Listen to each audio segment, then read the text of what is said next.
mbokk yi on s'est beaucoup battu pour un projet.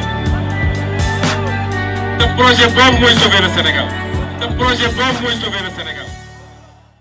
ku internet yi safo di seetaan LTS dal leen ak jàmm ci xibaar fële nga xamante ni moo di ca Sénat nag mbir am na fa ndax président Macky Sall bind na ab décret daal di jëlee ña fa nekkoon mooy Doudou Ndir ak ñoñom daal di fay falat ñeneen ñu nga xamante ni ñooy doxal mbirum am bëgg ndax président Macky Sall moom ciy waxam ci décret bi mu bind nee na ñooñu seeni heure retraite dafa daal di jot moo tax mu daal di jël ab décret daal di koy bind ngir jëlee leen fa teg fa ñeneen.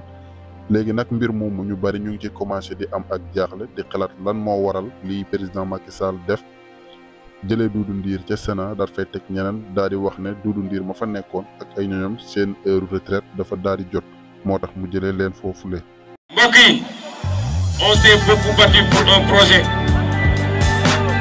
Le projet boobu mooy sauver le Sénégal. Le projet boobu mooy sauver le Sénégal.